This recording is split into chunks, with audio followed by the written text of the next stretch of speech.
Bismillahirrohmanirrohim. Butun olamlar Robbisi bo'lgan Alloh taologa hamdu sanolar bo'lsin. Payg'ambarlarning eng afzali Sayyidimiz Muhammad Mustafa sallallohu alayhi vasallamga va u zotning oilasiga, pokiza sahobalariga va boshqa musulmonlardan qiyomat kunigacha kelguvchi taqvoli olimlariga salovat va salomlar bo'lsin. Kitoblarning eng afzali Qur'oni Karimdir hamda uning barakati bilan tafsir ilmidir. Tafsir ilmini o'rganishdan maqsad albatta Alloh taoloning bandalariga dunyoda aziz bo'lib yashashlari uchun hamda oxiratdagi mukofotiga ega bo'lishlari uchun aytgan so'zlarining ma'nolarini to'la tushunishlikdir. Tillarimiz har xil bo'lishiga qaramasdan va kim bo'lishimizga qaramasdan har bir mo'min musulmonga Qur'oni Karim oyatlarini o'qib tushunishlik vojibdir. Buning uchun bizga tajvid ilmlarini, bugungi zamon tilida aytsak, fonetikasini, ma'nolarini to'g'ri tushunishimiz uchun oyatlarning tushish sabablarini o'rganishimiz lozim. Bu ishda bizlarga o'tgan ustozlarimizning tafsirlari asosida Qur'oni Karim ma'nolaridan foydalanamiz.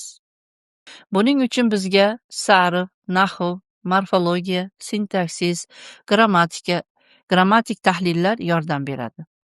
Demak, Qur'on tafsirini bilish uchun arab tilini bilishimizgina kifoya qilmaydi. Bugungi kunda oyatlarning tushish sabablarini tushunmaslik hamda sarf va nahv tahlillarini bilmaslik oqibatida noto'g'ri talqin qilinish natijasida xilma-xil oqimlar kelib chiqayapti. Shuning uchun Rasululloh sallallohu alayhi vasallamdan bizga yetib kelgan dinimizning asosi bo'lgan Qur'oni Karim tafsirini o'zgarmas holda bilishimiz va kelajak ummatlarga bu omonatni xolis holda yetkazishimiz kerak.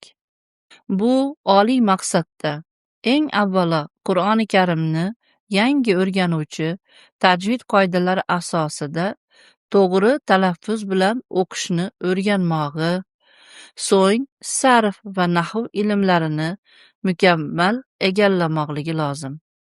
Tajvid qoidalari deganda, tajvid qoidasini bizning o'qiydigan Qur'onimizga qanday ta'siri bor degan savolga shu javobni berishimiz mumkinki, arab alifbosidagi harflarning har birini o'zini fonetik jihatini, ya'ni chiqadigan mahrajini bilmasdan turib, Qur'oni Karimni to'g'ri o'qish mumkin emas. Masalan, S harfi, sin.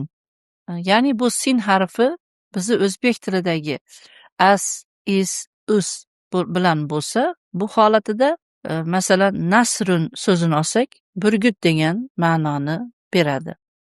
Sot, ya'ni bu so harfi bilan, yo'g'on harf bilan nasrun desak, g'alaba degan ma'noni bildiradi. Va bizni o'zbek tilimizda bo'lmagan as, is, us, se bilan bo'lsa, bu holatda nasrun, she'r, ya'ni proza ma'nosini bildiradi.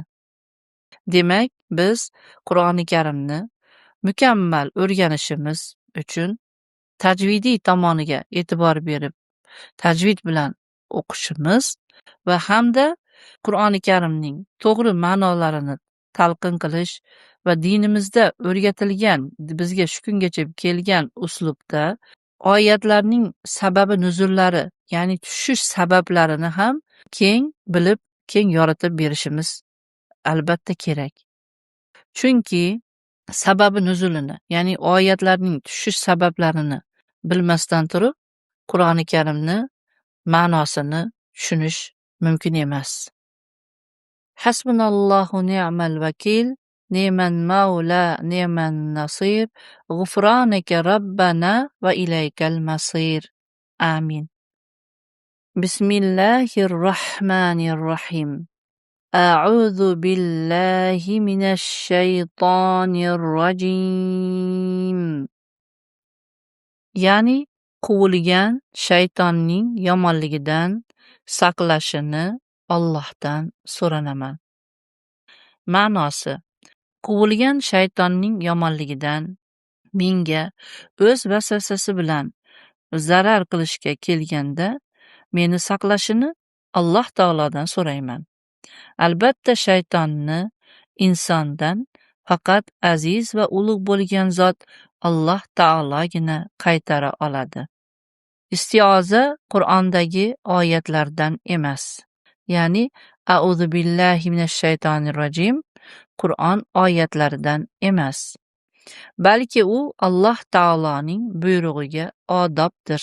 Alloh taolo ushbu so'zlari bilan Qur'on tilovatini boshlashdan oldin فَإِذَا قَرَأْتَ الْقُرْآنَ فَاسْتَعِذْ بِاللَّهِ مِنَ الشَّيْطَانِ الرَّجِيمِ deb marhamat qildi.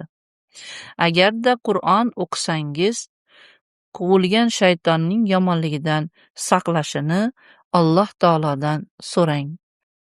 Ya'ni Qur'on o'qimoqchi bo'lsangiz, A'udhu billahi minash shaytonir rojim bilan o'qing. Basmala.